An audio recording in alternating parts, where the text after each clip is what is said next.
तो hello everyone. आज हम लोग ऑल इंडिया टेस्ट सीरीज 21 को सॉल्व करने जा रहे हैं और इसका केमिस्ट्री वाला पोर्शन मैं आपको सॉल्व करके यहाँ पर दिखाऊंगा। टेस्ट फुल सिलेबस था, सारी चीज़ें पूछी जा रही थी। सबसे पहला सवाल है decreasing order of boiling point. आपको पता है जैसे जैसे मॉलिकुलर वेट बढ़ता जाता है वैसे वैसे बॉइलिंग पॉइंट बढ़ता है। तो यहाँ फ्लोराइड से ज़्यादा मॉलिकुलर वेट क्लोराइड, क्लोराइड से ज़्यादा ब्रोमाइड और फिर आयोडाइड, यानी ये करेक्ट ऑप्शन हो जाएगा। एनसीईआरटी में ये आपको प्रोवाइडेड है एंड इसका एक ग्राफ पाई चार्ट भी बनाकर उन्होंने दिया है, पाई चार्ट टाइप का, तो you should go and see that. किसी भी एक एटम में दो इलेक्ट्रॉन के चारों क्वांटम नंबर सेम नहीं हो सकते, ये पॉलीज एक्सक्लूजन प्रिंसिपल है। मैक्सिमम तीन क्वांटम नंबर सेम हो सकते हैं और अगर किसी के तीन क्वांटम नंबर सेम है तो उसका चौथा जो क्वांटम नंबर होगा यानी स्पिन क्वांटम नंबर वो डिफरेंट होगा, यानी चारों क्वांटम नंबर सेम होना पॉसिबल नहीं है।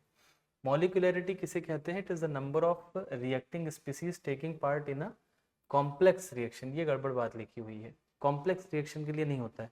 देखो जैसे कोई कॉम्प्लेक्स रिएक्शन उसे बोलते हैं जो बहुत स्टेप में हो रहा है, जैसे A plus B and gives C, और फिर इसके बाद मान लो सी प्लस टू डी लिखा हुआ है एंड इट गिव्स मान लो जी या एफ बना रहा है मान लो इसके अंदर। तो ये कोई रिएक्शन है जिसमें ए प्लस बी से एफ बन रहा है जो कि दो स्टेप में हो रहा है, तो इसे कॉम्प्लेक्स रिएक्शन बोलेंगे। तो molecularity is not defined as the number of reacting species taking part in a complex reaction, but it is the number of species taking part in a fundamental reaction या elementary reaction में जितने हो रहे हो। यानी जो rate determining step है उसमें आप देख लेंगे कितने ऐसे मॉलिक्यूल हैं जो हिस्सा ले रहे हैं, वरना फिर कॉम्प्लेक्स रिएक्शन में मल्टीपल स्टेप में कुछ ऐसे भी होते हैं जो कि आपको मेन रिएक्शन में दिखाई नहीं देंगे। तो ये कॉम्प्लेक्स रिएक्शन जो लिखा है ये स्टेटमेंट को गलत बना देता है। तो फर्स्ट तो गलत हो गया। मॉलिक्यूलरिटी मदद करता है अंडरस्टैंडिंग ऑफ मैकेनिज्म में, ये सही बात लिखी है। अगर मान लो कि किसी में इस तरीके से लिखा हुआ है कि रिएक्शन लिखा हुआ है 2a प्लस 3b गिव्स सी, तो अब अगर ऐसे आप सीधे देखोगे तो आपको लगेगा इसकी मॉलिक्यूलरिटी 5 है, जबकि मॉलिक्यूलरिटी मोर देन 3 जो होती है वो बहुत ही रेयर होती है। तो ये इसका ये मतलब है this is a complex reaction and it is taking place in multiple steps, और आप स्टेप में जाओगे तो आपको हर स्टेप की मॉलिक्यूलरिटी डिफाइन करनी पड़ेगी कि कितने मॉलिक्यूल कंबाइन या कोलाइड कर रहे हैं। Number of atoms in one plane, तो यहाँ पर देखो ये जो सी एच डबल बॉन्ड है, डबल बॉन्ड का मतलब sp2 हाइब्रिडाइजेशन, और इसमें एक H इधर की तरफ है और एक इधर की तरफ C, और फिर ये जो H लगे हुए हैं ये ऐसे और ऐसे लगा हुआ है H, क्योंकि ये टेट्राहेड्रल है, sp3 है। सिमिलरली यहाँ भी आप देखोगे तो एक H लगा हुआ है और एक यहाँ C लगा है, फिर इसके बाद एक ये इस तरह का होगा, एक इस तरह का होगा और एक प्लेन में इस तरीके का जाएगा। तो अगर आप इसमें देखोगे नंबर ऑफ एटम्स जो कि सेम प्लेन में है, तो जो sp2 हाइब्रिडाइज से जुड़े हुए एटम्स होंगे वो सेम प्लेन में आएंगे। तो तीन इधर की तरफ हो गए और तीन इधर की तरफ हो गए, तो टोटल कितने एटम सेम प्लेन में हो जाएंगे? 6 एटम। जो कि देखो sp2 hybridization is called planar hybridization, triangular planar shape बनता है। तो जो तीन एटम इसमें इन्वॉल्व होते हैं वो एक ही प्लेन में होते हैं, तो तीन इधर की तरफ तीन उधर की तरफ, तो टोटल 6 एटम हमारे पास हो जाएंगे।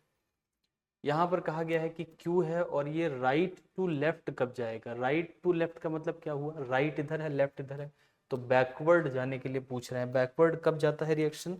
When Q is greater than Kc। Q is reaction question. अगर Q और Kc बराबर है तो रिएक्शन इक्विलिब्रियम पे है।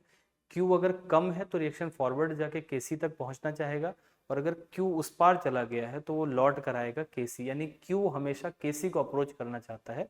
This is again given in your NCERT.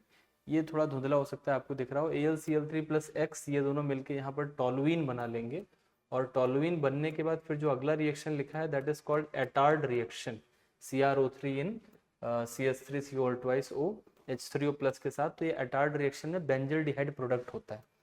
सीधे सीधे अगर आप ऑक्सीडेशन करते हैं, एनसीईआरटी में बात लिखी है कि अगर कोई बेंजीन रिंग पे इस तरीके का एल्काइल ग्रुप लिखा है और अगर आप उसका स्ट्रॉन्ग ऑक्सीडाइजिंग एजेंट से ऑक्सीडेशन करेंगे तो वो सीधे बेंजोइक एसिड बना लेगा irrespective of the number of carbon in this alkyl radical. लेकिन अगर आप इसका कंट्रोल्ड ऑक्सीडेशन करें तो कंट्रोल्ड ऑक्सीडेशन का एक ये मेथड है जिसके मेथड से आप बेंजल्डिहाइड बना सकते हैं। इसमें से कौन सा एरोमेटिक नहीं है? तो एरोमेटिक के लिए आप number of pi electron pair गिनते हो। एक जोड़ा पाई इलेक्ट्रॉन का यहाँ है, एक यहाँ है, और ये भी चूंकि रेजोनेंस में हिस्सा ले रहा है तो एक यहाँ है, तो 3 पेयर इसके पास पाई इलेक्ट्रॉन। तो इसका मतलब ये तो एरोमेटिक हो गया। इसके पास 1 पेयर है। अच्छा, कब एरोमेटिक होता है? अगर ऑड नंबर ऑफ पेयर होते हैं। ऑड नंबर, तो यहाँ 1 है, यहाँ 3 है, यहाँ पर गिनोगे तो 1 2 3 4 5, तो यहाँ 5 पेयर ऑफ पाई इलेक्ट्रॉन। तो ये भी कैसा हो गया, दिस इज अगेन एरोमेटिक। यहाँ पे आप गिनेंगे तो आपको लगेगा कि 1 2 3 4 5 इस तरीके का है, लेकिन ये एरोमेटिक इसलिए नहीं क्योंकि ये जो 2 रिंग है इसमें से एक रिंग प्लेन में इधर चली जाती है और एक में इधर चली जाती है, तो ये हो जाता है नॉन प्लेनर।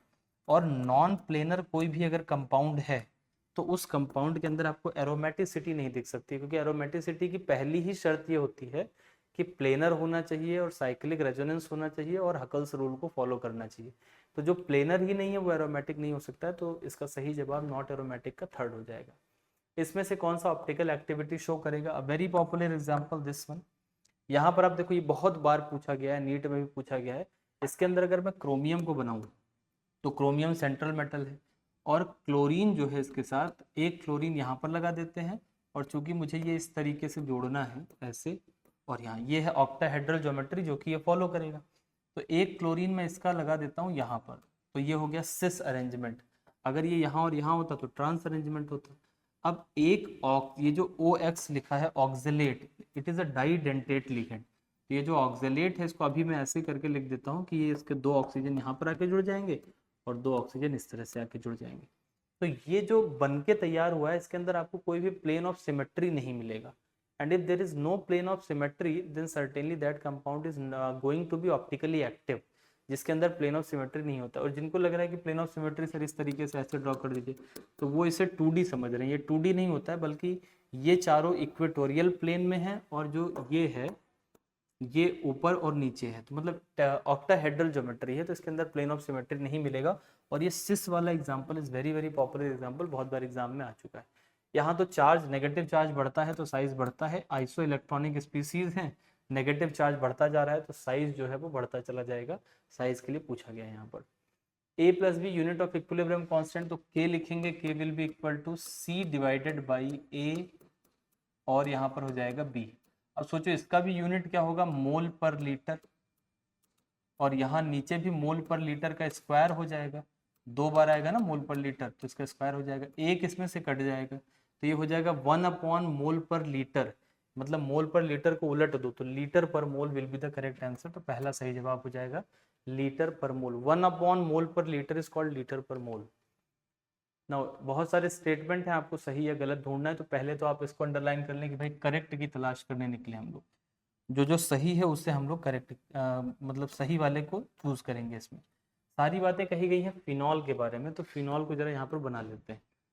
ये फिनॉल बन गया, नाउ दिस इज फिनॉल, यहाँ पर OH प्रेजेंट होगा। पहला है in phenol the OH group is attached to sp2 hybridize carbon of aromatic ring. ये sp2 हाइब्रिडाइज्ड है, इससे जुड़ा हुआ है, तो पहला स्टेटमेंट करेक्ट निकल गया। The carbon oxygen bond length 136 picometer in phenol is slightly more than in methanol। अब अगर मैं मिथेनॉल बनाऊंगा तो इसके अंदर देखो ये जो कार्बन ऑक्सीजन बॉन्ड लेंथ है यहाँ कोई रेजोनेंस नहीं है, लेकिन यहाँ आपको पता है कि ये जो आएगा ये रेजोनेंस करेगा, रेजोनेंस करेगा तो पार्शियली डबल होगा, और डबल बॉन्ड कैरेक्टर आने से इसकी बॉन्ड लेंथ छोटी हो जाएगी ना कि बड़ी। तो carbon oxygen bond length slightly more नहीं स्लाइटली लेस हो जाना चाहिए, तो ये स्टेटमेंट गलत लिखा हुआ है, ये रॉन्ग हो गया। Partial double bond character is due to the conjugation of unshared pair electron of oxygen with aromatic ring। ये सही बात लिखी है, इसके जो unshared pair यानी लोन पेयर है इन्हीं का कॉन्जुगेशन है, इसी वजह से पार्शियल डबल बॉन्ड कैरेक्टर है। Phenol has sp2 hybridized state of carbon to which oxygen is attached. ये सही बात है, यहाँ sp2 हाइब्रिडाइज्ड स्टेट है कार्बन के जिससे ऑक्सीजन जुड़ा हुआ है, तो ये भी सही स्टेटमेंट हो गया। The carbon oxygen bond length in phenol is slightly less, अब सही लिखा है, than that in methoxy methane, तो ये सही लिखा हो। मिथॉक्सी मीथेन में भी आपको किसी तरीके का कोई रेजोनेंस देखने को नहीं मिलेगा, तो ये भी सही लिखा हुआ है। इसका मतलब हमारे पास A, C, D and E ये इतने करेक्ट स्टेटमेंट हो गए, तो मैं तीसरे वाले को टिक कर दूंगा। हेस लॉ एंथैल्पी कैलकुलेट करने के लिए होता है। हेस लॉ बताता है कि अगर कोई रिएक्शन बहुत स्टेप में हो रहा है तो सब स्टेप की एंथैल्पी जोड़ोगे तो that will be finally equal to the enthalpy. जैसे A से B और B से C जा रहा है, तो अगर A से B में डेल्टा H1 है, यहाँ डेल्टा H2 है, तो डायरेक्टली A से C जाने में जो डेल्टा H3 होगा that will be sum of delta H1 and delta H2। ये बात कहता है कौन, हेस लॉ। यानी स्टेप्स में जो अगर आप जोड़ दो एंथैल्पी इसको तो वो टोटल रिएक्शन के बराबर हो जाती, and it is based on conservation of energy. अगर नेगेटिव डेविएशन हो रहा है तो नेगेटिव डेविएशन मतलब गुड इंटरेक्शन, ये बात आपको पता होनी चाहिए कि अगर नेगेटिव डेविएशन है तो मतलब कि इंटरेक्शन अच्छा है तब नेगेटिव डेविएशन होता है।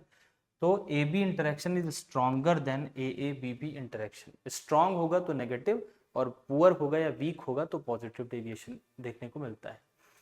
तीनों आयोनाइजेशन एंथैल्पी में आपको पता है आयोनाइजेशन एंथैल्पी सदैव बढ़ती ही जाती है। डेल्टा एच 1 से बड़ा होगा 2, 2 से बड़ा होगा 3, without any exception. This is always the enthalpy, ionization enthalpy is always 1 से ज्यादा 2, 2 से ज्यादा 3 and there is not even a single exception of this rule. पहला इलेक्ट्रॉन निकालोगे तो ऑब्वियसली पॉजिटिव हो जाएगा, तो दूसरे में और मेहनत लगेगी और तीसरे में और ज्यादा मेहनत लगानी पड़ेगी। ये आपको डाइएजोनियम क्लोराइड के रिएक्शंस दिए गए हैं। यहाँ डाइएजोनियम क्लोराइड में OH ग्रुप जुड़ गया, ये तब जुड़ता है जब आप पानी से रिएक्शन कराते हो। NO2 ग्रुप जोड़ने के लिए आपको NO2 जोड़ना पड़ेगा। अगर आप हाइड्रोजन जोड़ना चाहते हो तो आपको इथेनॉल और फ्लोरीन जोड़ना है तो HBF4। तो ये आपको याद करने की चीज़ है और ये आपको बेंजीन डाइएजोनियम क्लोराइड वाले में इस तरीके का आपको मिल जाएगा बना हुआ।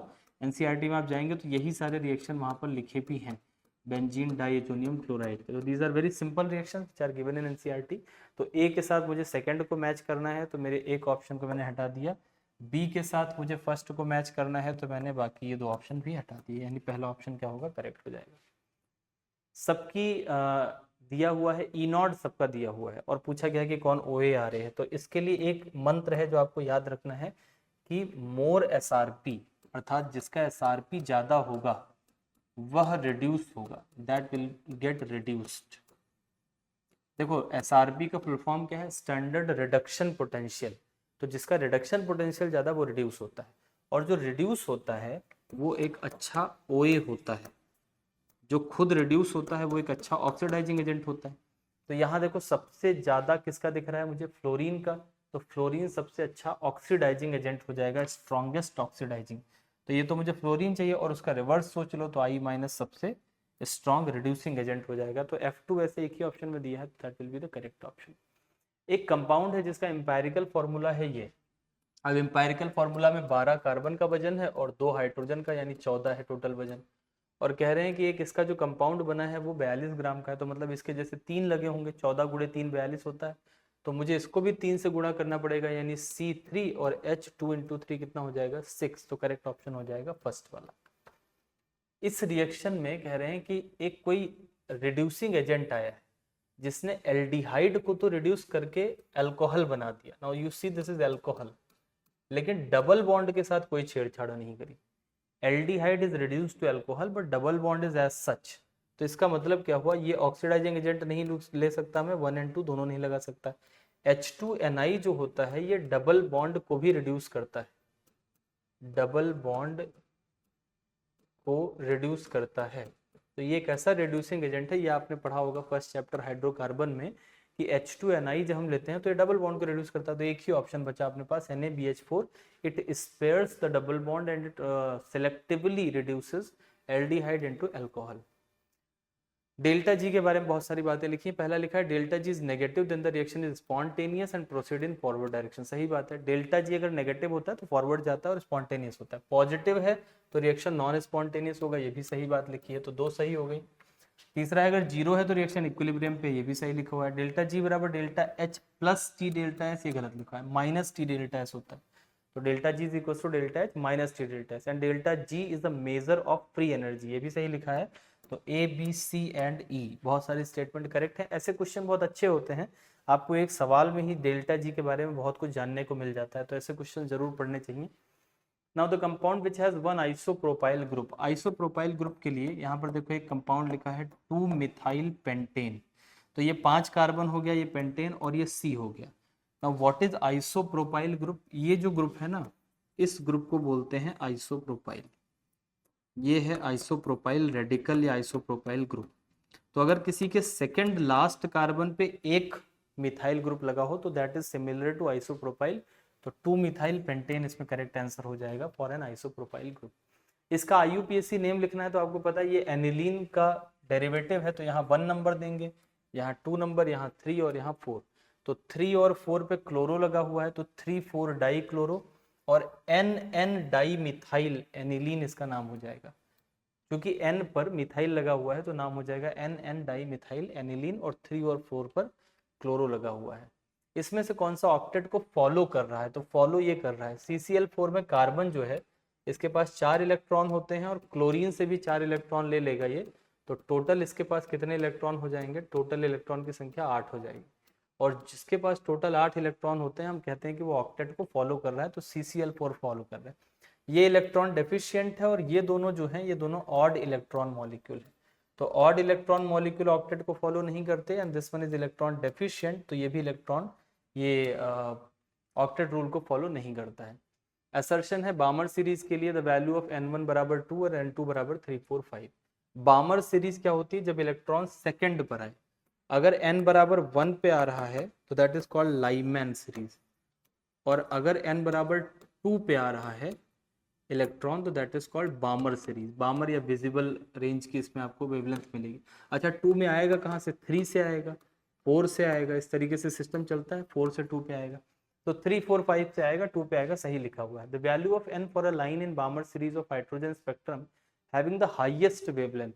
अब देखो हाईएस्ट वेवलेंथ का मतलब क्या होता है, हाईएस्ट वेवलेंथ का मतलब मिनिमम एनर्जी, सबसे कम एनर्जी की जो लाइन होगी बामर में वो कौन सी होगी, तो इसमें सबसे कम एनर्जी की यही लाइन होगी 3 से 2 वाली, तो इन्होंने 4 से 6 लिखा है which is totally false and wrong, तो assertion is correct but reason is not correct, तो सही जवाब हो जाएगा तीसरा।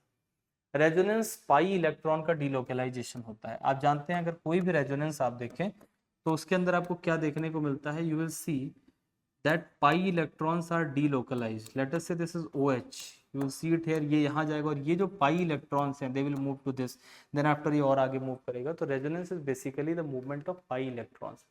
Which of the following ion has maximum magnetic moment? तो magnetic moment is directly proportional to number of unpaired electron, और unpaired electron के मामले में अगर मैं 3D सीरीज में देखूं तो Mn+2 से बढ़िया कोई नहीं है। Mn+2 आपको पता है कि जो मैग्नीज होता है इट इज 4s2 3d5, इसका जो कॉन्फ़िगरेशन बाहर का है 4s2 3d5 है, तो अगर ये 4s2 3d5 है और साथ में आर्गन लिख लिया करो, मतलब अगर बहुत एक्यूरेट लिखना है तो Mn+2 जब बनाएंगे तो आपको पता है 2 इलेक्ट्रॉन जो निकलेंगे वो 4s से निकलेंगे, तो बचेगा क्या 3d5, और 3d5 का मतलब हुआ कि इसका जो d है इसके अंदर पांचों इलेक्ट्रॉन अनपेयर्ड है, तो नंबर ऑफ अनपेयर्ड इलेक्ट्रॉन 5 हो गया, तो इसका मैग्नेटिक मोमेंट जो होगा वो 5 पॉइंट समथिंग हो जाएगा।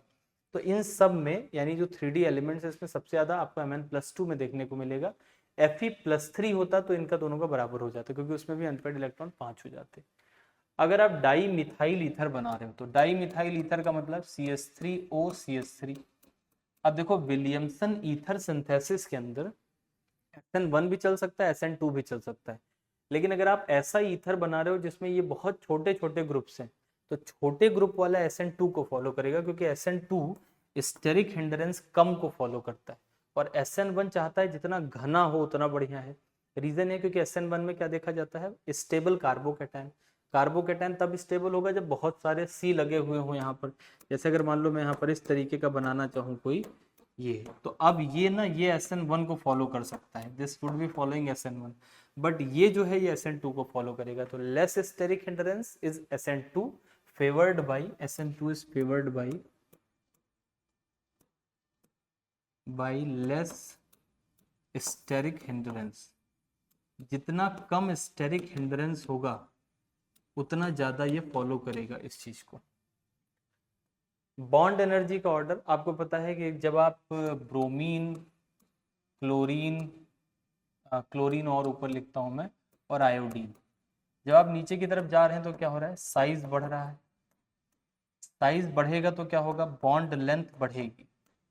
अब अगर बॉन्ड लेंथ बढ़ रही है तो बॉन्ड एनर्जी जो होगी वो घट जाएगी, bond energy will decrease.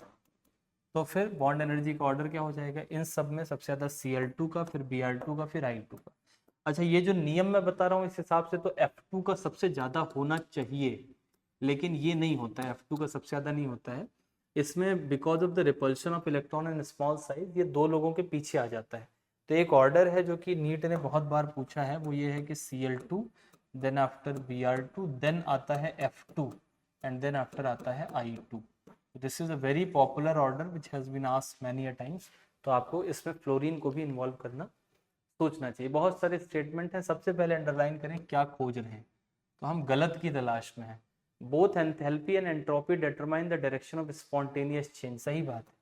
Reason ये है क्योंकि डेल्टा जी बराबर क्या होता है, delta H minus T delta S. तो दोनों लोग डिसाइड करते हैं एंट्रोपी चेंज भी और एंथैल्पी चेंज भी। A process accompanied by decrease in entropy is spontaneous under certain condition. सही बात लिखी है।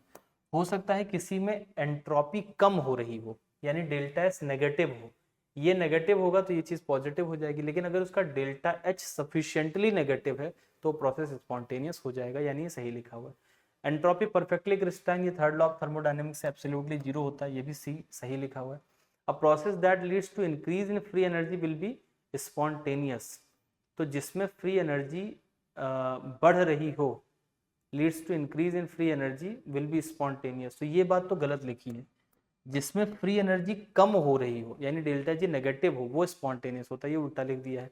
और गिब्स फंक्शन इज एक्सटेंसिव, ये भी सही बात लिखी है। तो सिर्फ एक ही गलत स्टेटमेंट है और वो कौन सा है, डी। Good question. जब बहुत सारे स्टेटमेंट का क्वेश्चन होता है तो मुझे अच्छा लगता है। रीजन है क्योंकि उसमें आपको बहुत सारी बातें एट ए टाइम जानने को मिलती हैं।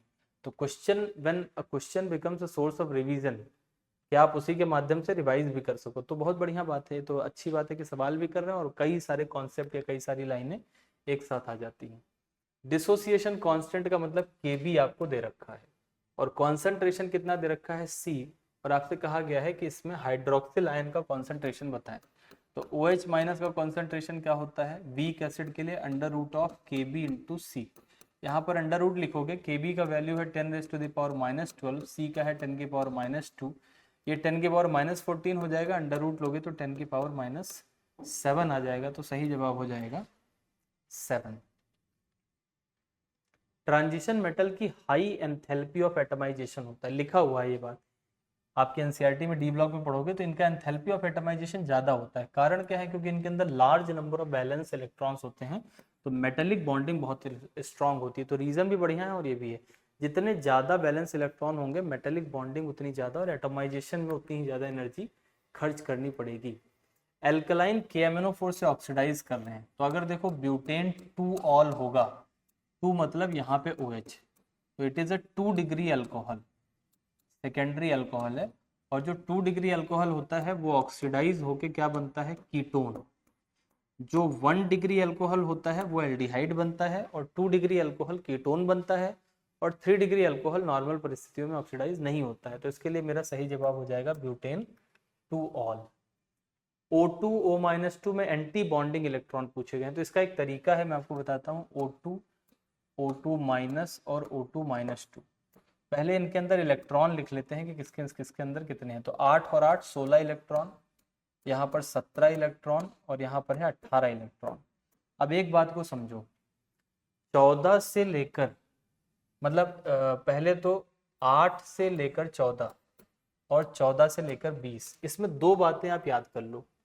पहला, 14 से लेकर 20 तक बॉन्डिंग के इलेक्ट्रॉन फिक्स है 10 ही होंगे, और यहाँ पर एंटी बॉन्डिंग के इलेक्ट्रॉन फिक्स हैं कि कितने होंगे, 4 होंगे।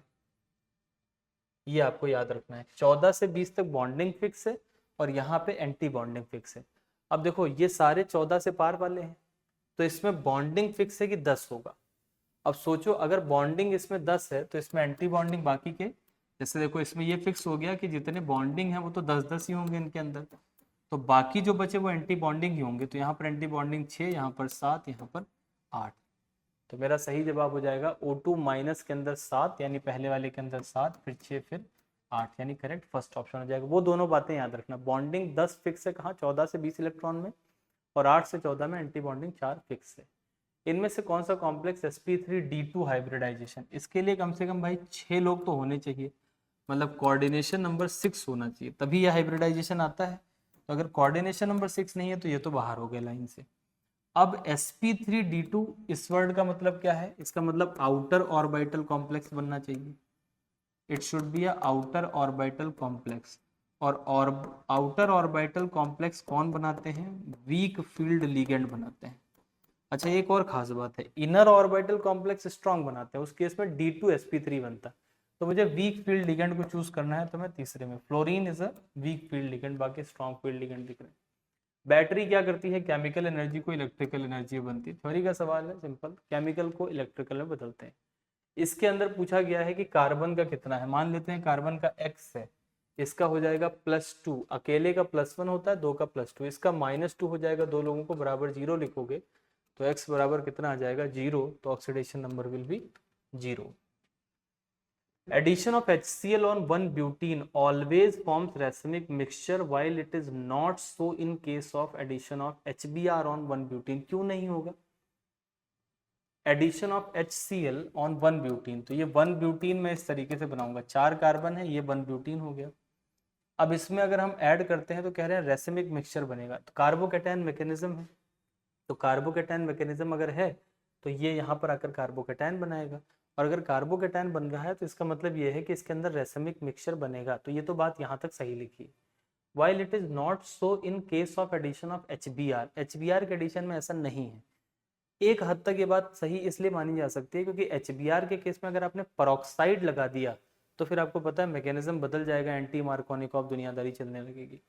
तो इन्होंने रीजन भी उसका वही लिखा है, addition of HBr in presence of peroxide is not governed by Markovnikov rule, not governed by Markovnikov सही लिखा है, it is governed by anti Markovnikov rule. If peroxide is present then it will go anti Markovnikov. तो assertion भी सही है, reason भी सही है, तो मतलब पहला जवाब सही हो जाएगा।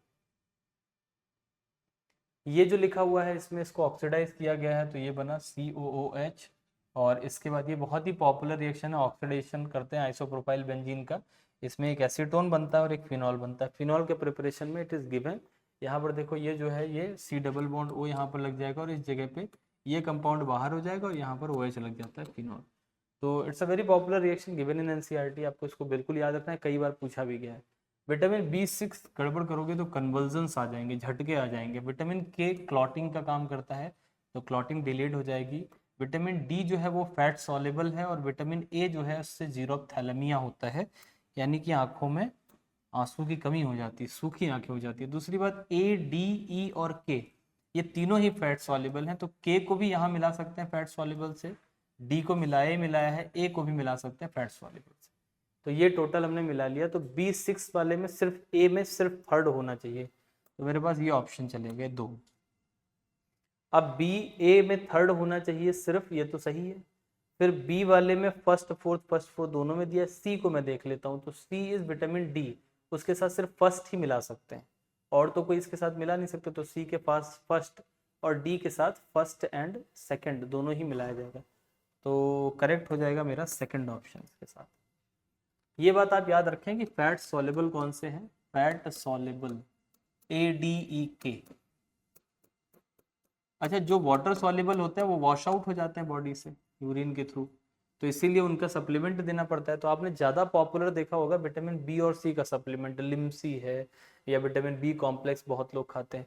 ये वाले आजकल फैशन के चलते लोग खाने लगे हैं कि विटामिन D खाओ, D3 कम हो रहा है रील और इंस्टाग्राम की वजह से, अदरवाइज इनका सप्लीमेंट कम रहता है। फैट सॉल्युबल है तो ज़्यादा वॉश आउट बॉडी से होते नहीं, अगर आप रिसोर्सेज सही ले रहे हैं तो। पानी जो है वो पेपर क्रोमेटोग्राफी में स्टेशनरी फेज की तरह काम करता है, थ्योरेटिकल बात है, आपको याद रखना है। एंड ये उस वाले चैप्टर प्योरिफिकेशन वाले चैप्टर में दिया हुआ है। KI के लिए मोलर KI कैसा है, इट्स ए स्ट्रॉन्ग इलेक्ट्रोलाइट, ये स्ट्रॉन्ग इलेक्ट्रोलाइट है। तो स्ट्रॉन्ग इलेक्ट्रोलाइट में आपको पता है ग्राफ कैसा बनता है, इस तरीके का, यानी कि स्टीप कर्व नहीं आता है, स्टीप आता है वीक के अंदर। वीक में क्या होता है, ये ऐसे जाने के बाद ऐसे उठ जाता है, this is for weak electrolyte. यहाँ ये कह रहे हैं स्टीपली चला जाएगा, इसमें गलत बात कह रहे हैं। और कार्बोनिक एसिड एक वीक इलेक्ट्रोलाइट है, उसमें कह रहे हैं कि स्लोली जाएगा, ये भी उल्टा, तो दोनों ही गलत लिखे हुए हैं, बोथ आर इनकरेक्ट, दोनों को एक्सचेंज कर देना चाहिए। KI में स्लोली उठेगा और कार्बोनिक एसिड में स्टीप उठेगा, वीक में स्टीप उठता है और स्ट्रॉन्ग में स्लो जाता है। ये रेड फॉस्फोरस HCl ये HVZ रिएक्शन है, हेल्बॉल हार्ड जेलिंस्की, ये अल्फा पोजीशन पे हेलोजिनेशन करता है, ये है अल्फा पोजीशन, यही क्लोरीन लग जाएगा, तो पहला जवाब सही हो जाएगा। कार्बोक्सिलिक एसिड में सबसे लास्ट रिएक्शन यही मेंशन किया गया। A substance A decomposes by a first order reaction starting initially with A बराबर इतना, आफ्टर 200 मिनट A इतना हो जाता है, T हाफ पूछा गया। तो मैं इसमें टाइम का पहला जो गिवन इक्वेशन है वो लिखता हूँ, तो वो हो जाएगा 2.303 बाई K लॉग। अब लॉग के बाद यहाँ पर क्या लिखा जाता है, टोटल, तो टोटल कितना था शुरू में 2, और बचा हुआ कितना है 0.15। अच्छा, इसका टाइम इन्होंने मुझे दे रखा है कि इस घटना को होने में टोटल कितने मिनट लग रहे हैं, 200 मिनट लग रहे हैं, ये लिखा हुआ है। 2m से शुरू किया था, 0.15 बचा है और इसको होने में 200 मिनट लगे। ये फर्स्ट ऑर्डर की इक्वेशन मैंने लगा दी। अब मुझसे पूछ कह रहे हैं टी हाफ, तो मैं जानता हूँ टी हाफ जो होता है उसका फॉर्मूला होता है 2.303/k और यहाँ log 2 आ जाता है, log 2, क्योंकि टी हाफ में आपको पता है आधा ही हो जाएगा, तो यहाँ पर log 2 आ जाएगा। अब इन दोनों इक्वेशंस को क्या करो, इनको आपस में डिवाइड कर दो। जब डिवाइड करोगे दोनों इक्वेशन को तो ये चीज़ तो कट जाएगी और ये 200/t हाफ हो जाएगा। यहाँ से आप टी हाफ कैलकुलेट करोगे तो ये आपका आएगा 53.72। अब इसमें टी हाफ कैसे कैलकुलेट करें, 0.15 का वैल्यू कैसे करें, तो 200/t में तो कोई दिक्कत नहीं है, log 2 जो होता है वो 0.3 हो जाता है, तो नीचे बटे में तो 0.3 आएगा। प्रॉब्लम ज़्यादा से ज़्यादा आ सकती है log 2/0.15 में, तो इसको यहाँ से हटा दो और ऐसे कर लो, 200/15 कर लो। अब 200/15 log 200, देखो log 2 बराबर होता है 0.3, log 20 बराबर लिखोगे तो 1.3, जितना जीरो आएगा उतना यहाँ पर लिखते। अब log 200 लिखोगे तो कितने जीरो आ रहे हैं, 2, तो ये हो जाएगा 2.3। ऐसे 2000 लिखते तो 3.3, ऐसे तो log 200 का वैल्यू तो मिल गया। और अब हमें चाहिए किसका वैल्यू, log 15 का, तो log 15 क्या हो जाएगा, log 15 will be equal to log 5 × 3, और आपको पता है log a × b बराबर क्या होता है, log a + log b, तो ये हो जाएगा log 5 + log 3। तो log 5 आपको पता है 0.7 होता है और log 3 कितना होता है 0.48। तो ये दोनों जोड़ के आपको इसका भी वैल्यू मिल जाएगा log 15 का, मिला के सॉल्व करेंगे तो it will come out to be 53.72। Lower aliphatic amines जो होते हैं, देखो अगर किसी के अंदर में देखो कि एमीन वाला हिस्सा लिखते हैं CH3NH2, तो ये जो हिस्सा है ये पानी में सॉल्युबल बनाता है, क्योंकि ये हाइड्रोजन बॉन्डिंग कर लेता है, तो सॉल्युबिलिटी को बनाता है ये वाला हिस्सा। और जो ये पार्ट है ये इनसॉल्युबल पार्ट है। आर जितना बड़ा होगा उतना ही पानी में इनसॉल्युबल होगा, हाइड्रोफोबिक होगा, क्योंकि आर जो है वो नॉन पोलर है। तो अब इसके अंदर कह रहे हैं लोअर एलिफेटिक एमीन सॉल्युबल होंगे। भाई जितना छोटा आर होगा सॉल्युबिलिटी ज्यादा होगी, ये सही बात लिखी हुई है। अच्छा, हमें करेक्ट ही ढूंढना है, solubility increases with increase in molar mass, गलत बात। जब मोलर मास बढ़ा रहे हो मतलब ये आर बढ़ाते चले जा रहे हो, तो उससे तो सॉल्युबिलिटी कम होती चली जाएगी, तो this is wrong. Higher amines are insoluble in water, ये सही लिखा है। अगर एमीन बहुत बड़ा होगा तो उसके अंदर आर बहुत बड़ा होगा तो उसकी सॉल्युबिलिटी कम होगी। Amines are soluble in organic solvent, this is again true. Lower aliphatic amines are gases with fishy odour, तो ये भी सही लिखा है। तो सही हो जाएगा हमारे पास A, C, D, and E। Again it's a very good question, मुझे पसंद है इस तरह के सवाल, क्योंकि देखो इतनी सारी इन्फॉर्मेशन जो एमीन वाले चैप्टर में थ्योरेटिकली लिखी रहती तो शायद याद ना होती, बट वही चीज जब आपको लाइन से क्वेश्चन के रूप में आ जाती है तो फिर वो थोड़ा सा आपके लिए याद करना आसान हो जाता है। Henry's constant is directly proportional to temperature, KH is directly proportional to temperature and inversely proportional to solubility of gas। रट के रखना सीखो, सब NCERT में दिया हुआ है, तो आपको जिसका KH ज़्यादा उसकी solubility कम, जिसका टेम्परेचर ज़्यादा उसका KH ज़्यादा। KH is directly proportional to temperature। I3- कैसे बनता है, तो दो आयोडीन अपनी ज़िंदगी में खुश थे, I और I, और तभी एक I- आया और उसने आके डोनेट कर दिया। अब यहाँ पर देखो इसका तो एक ही इलेक्ट्रॉन खर्च हुआ है, तो इसके पास लोन पेयर अवेलेबल रहेगा, क्योंकि एक ही तो इसने यहाँ पर अपना खर्च किया था और 7 थे, तो 6 इधर 1 इधर 7। तो इसका हाइब्रिडाइजेशन देखेंगे तो sp3d आएगा, क्योंकि 1 2 3 4 और 5। एंड शेप इसका अगर देखोगे तो 3 लोन पेयर हैं, तो because of that it will be linear in shape. 3 lone pair जब होते हैं तो शेप कैसा बनता है, लीनियर। तो sp3d and linear shape with 3 pairs of unshared electron on the central iodine। तो ये भी आपसे पूछा जा सकता है I3- के बारे में।